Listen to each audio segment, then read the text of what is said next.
अब परमात्मा ने आके के क्या याद दिलाया हमारे को कि ये मनुष्य जीवन का मिलना और पुण्यात्माओं, ये वो भक्ति योग, ये मोक्ष टाइम है, मोक्ष समय, मनुष्य जीवन का मिलना और तत्वदर्शी संत की प्राप्ति। और इस समय में वो जीवन, पुण्यात्माओं आपको मालूम नहीं, आप तो बच्चे हो, ये दास इस मार्ग का मास्टर है, इस मार्ग का डॉक्टर है। डॉक्टर को पता होता है कि कितना सौभाग्य है इन बच्चों का जो इस हॉस्पिटल में आ गए। ये वो हॉस्पिटल है पुण्यात्माओं, विश्व में एकमात्र जहाँ पर जन्म मरण के रोग का कंप्लीट क्योर होता है, कंप्लीट ट्रीटमेंट है।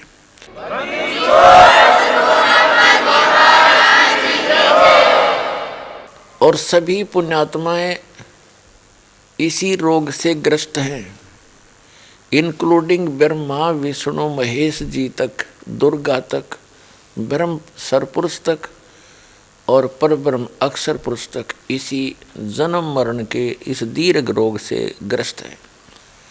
और सबसे ज़्यादा दुख का कारण यही है, जब तक हमारा मोक्ष नहीं होगा तो हम सुखी नहीं हो सकते। और इस सांसारिक सुख को, जिसको हम भौतिक सुख को सुख मानते हैं, परमात्मा ने कहा है झूठे सुख को सुख कहे, यो मान रहा मनमोद, ये सकल सभी नाकाल का, कुछ मुख में कुछ गोद। उसके लिए, इसे बचने के लिए परमात्मा याद दिलाते हैं स्वयं ही। और वो पुण्यात्माओं, जब तक आप इस अध्यात्म ज्ञान से परिचित नहीं होते तब तक आप ये समझ नहीं पाते कि कौन पूर्ण संत है और कौन पूर्ण परमात्मा है। पूर्ण संत और पूर्ण परमात्मा का नुमाइंदा होता है। ये दोनों आपको जब उपलब्ध हो जाते हैं तो आपके पुण्य कर्मों की कोई कमी नहीं। पूर्व जन्म के पुण्य कर्म दो प्रकार के होते हैं। एक तो जिन्होंने पिछले जन्मों में धर्म ज़्यादा कर रखा हो, भक्ति पुण्य जो होते हैं, भक्ति के जो शुभ कर्म जिनको कहते हैं, दो प्रकार के होते हैं। एक तो जिसने पूर्व जन्म में बहुत ज़्यादा धर्म कर रखा है, दान धर्म कर रखे हैं और भक्ति भी कर रखी है, और एक ने भक्ति भी कर रखी है लेकिन पुण्य ना बने पिछले जन्मों में। तो आज एक तो सेठ बना हुआ है, गाड़ियों में चलता है, तो उसको भी ये भक्ति प्राप्त होगी, सतलोक आश्रम बरवाला जिला हिसार हरियाणा वाली। और साथ में एक बिल्कुल गरीब मजदूर व्यक्ति है और उसको भी यहाँ शरण मिल गई। तो उनके जो भक्ति सतर के यानी पिछले जन्म के जो नाम की कमाई, तो दोनों की एक जैसी है, सिर्फ केवल अंतर है उस पिछले जन्म के किए हुए धर्म, दान धर्म का वो कमी है। तो वो कमी आनी नहीं करती प्राणी को, वो है तो कोई दिक्कत नहीं, ना है तो भी कोई आवश्यकता नहीं। और वो जिसके पास पूर्व जन्म की दोनों अच्छी कमाई थी, यानी धर्म वाली भी और मंत्र जाप वाली भी, वो हानि पा सकता था, क्योंकि जिसके पास ये भौतिक सुविधाएं हैं ये परमात्मा से दूर करती हैं, उसके लिए तो वो हानिकारक हो सकती थी। लेकिन जिसके पास ये पूर्व जन्म के पुण्य नहीं थे, उसको तो कष्ट ही कष्ट आने थे जो संसारी कष्ट हम मानते। तो उन कष्टों के आने से फिर वो कोशिश करता है कहीं मुझे धन मिले ताकि मैं सुखी हूँ। तो उस धन की प्राप्ति के लिए वो परमात्मा की ही तरफ में निकल जाता है, तो वो सत मार्ग पर शीघ्र आ जाता है, क्योंकि वो भटक रहा होता है धन के लिए। और जिसके पास सारी सुविधाएं हैं भौतिक, वो ट्राई नहीं करता, वो सिर में दर्द नहीं करता ज़्यादा, ठीक है मौज माच रही है, भगवान के ने फिर देख लेंगे, या उसके अंदर भी प्रेरणा परमात्मा की रहती है और फिर घर पर ही जंतर मंतर करता रहता किसी से सुन सुना के। तो उसका दुर्भाग्य हो सकता था। लेकिन दोनों का ही पुण्य है, पुण्यभागी हैं जो दोनों गरीब भी और वो अमीर भी यहाँ आ गए। और दुर्भाग्य उनका जो गरीब भी हैं और अमीर भी हैं और यहाँ नहीं आ रहे, तो दुर्भाग्य उनका। तो आपका जो सौभाग्य है, आपके पुण्य कर्म हैं, वो कलम तोड़ हैं। धन्य आपके माता पिता जिनसे जन्म हुआ, आपको ऐसे समय में मनुष्य जीवन मिल गया और ये सच्चा मार्ग मिल गया। तो इस प्रकार आपका सौभाग्य पुण्यात्माओं कि आप परमात्मा के चरणों में आ गए। तो यहाँ क्या याद दिलाया जाता है कि ये सौदा फिरना ही संतो, यो सौदा फिरना ही। सौदा मीन जैसे कोई व्यक्ति 5-10 लाख रुपए लेकर के और दूसरे शहर में जाता है, वहाँ किराए पर धर्मशाला में या होटल में कहीं रेस्टोरेंट में कोई कमरा बुक करा के रहता है, फिर वहाँ अपना बिजनेस करता है। जो पैसा वो लेकर गया है उससे कोई माल खरीदता और बेचता है, तो वो सही काम कर रहा है। और दूसरा उसका साथी इतने पैसे लेकर गया है और वहीं रेस्टोरेंट में उसने कमरा ले रखा है, तो वो बिजनेस नहीं कर रहा है, गोटी लगाता है उसी पैसे से, फिल्म देखता है उसी पैसे को खर्च कर रहा है, वहाँ बढ़िया होटल में खाना खा रहा है उसी पैसे से। तो वो तो एक दिन निर्धन हो जाएगा, जो जिस उद्देश्य के लिए गया था उसको कर नहीं रहा, और दूसरा सफल होगा। तो इसी प्रकार जब वो सौदा नहीं कर रहा है, वो अपना बिजनेस नहीं कर रहा है, तो एक दिन उन्हें निर्धन होना है। उसके पास कमरे का किराया देने का पैसा भी नहीं रहेगा, तो उसको वहाँ से निकाल दिया जाएगा धक्के मार के। और दूसरा उसके दुगने चगने कर लिए, तो उसने अपना सौदा सही किया, वो साहूकार हो गया। इसी प्रकार ये मनुष्य जीवन सांस रूपी पूंजी मानो कि आपको प्राप्त है।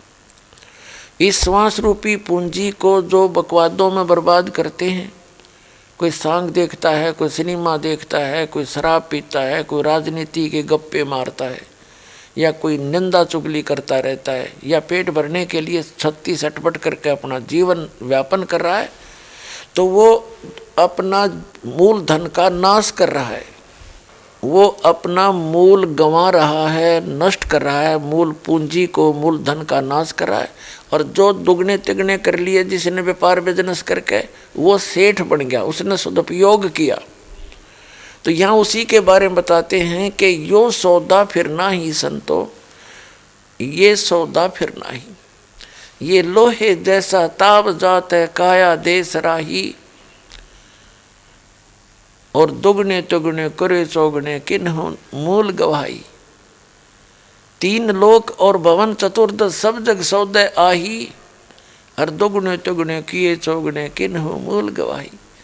क्या बताते हैं कि ये लोहे जैसा ताव जात है काया देश राही। जैसे आपने देखा हो कारीगर यानी लोहार लोहे को गर्म करता है, उसका कोई औजार बनाने के लिए, उसका उपकरण बनाने के लिए, या कोई अन्य वस्तु बनाने के लिए, और उसको गर्म करके फिर तुरंत बाहर निकालता है किसी चिमटी से पकड़ के, और तुरंत रख के आयरन पे और फटाफट चोट लगाता है। गर्मा गर्म पर चोट लगा दी तो वह वस्तु बन जाती है जिसके लिए वो गर्म किया गया था, लोहा। और यदि ठंडा होने के बाद उसके ऊपर चाहे कितनी चोट मार लो, चाहे पूरे गणने झाड़ लो, वह चीज वस्तु नहीं बन सकती जिसके लिए वो गर्म किया गया था। वो तो गर्म रहते रहते चोट लगावे तो वस्तु बन जाएगी, जो प्रयत्न वो कर रहा है, जिस इच्छा से उसने गर्म किया था। इसी प्रकार ये मनुष्य जीवन आपको प्राप्त हुआ है। जब तक आपको मानव शरीर प्राप्त है तो आपका समझ लो लोहा गर्म है, और इस गर्म लोहे पर मनुष्य जीवन के अंदर राम नाम की चोट लग गई तो आप अपना जीवन सफल कर सकते हो, जिस उद्देश्य से ये मनुष्य शरीर आपको प्राप्त हुआ था। और आपकी मृत्यु के बाद फिर ये लोहा ठंडा हो जाएगा। ठंडा लोहा होने के बाद फिर कोई गधे का मुंह लगेगा, किसी का कुत्ते का लगेगा, किसी का सूअर का लगेगा। तो फिर ये वो वस्तु नहीं बनी जिसके लिए हम ये लोहा गर्म किया गया था। परमात्मा ने दया बख्शी थी आपके ऊपर, ये मनुष्य शरीर दिया था। ये लोहे जैसा ताव जात है काया देश राही, और दुगने तिगने किए चौगने किन्हु मूल गवाई। अब आपको तो मिल गया चार्जर, आप कर रहे हो दुगने तिगने चौगने, और वो अपना मूल धन नाश कर रहे हैं, जीवन नाश कर रहे हैं। जो राजनीति में सारा दिन पैर बढ़ाते फिरते हैं, मगज खपाते हैं, कोई गोटी लगाता है, कोई अन्य बकवादों में लगा रहता है, केवल एक दो रोटी के लिए, एक पेट के लिए।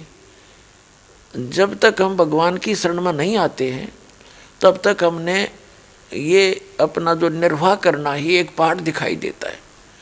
पुण्यात्माओं, जैसे हम बिजली का कनेक्शन लेते हैं, बिजली का कनेक्शन लेते हैं तो फिर हमारे कार्य जो हम मैनुअली करते थे, मैनुअली हाथ से करते थे, फिर हम पावर से करते हैं तो कितना अंतर हो जाता है। जैसे हाथ से चक्की पीसते हैं, अभी छोटी मोटी रखा हुआ किसी ने, तो 1 घंटे में मुश्किल से 2 किलो आटा पीस सकते होंगे, 3 पीस देंगे मुश्किल से।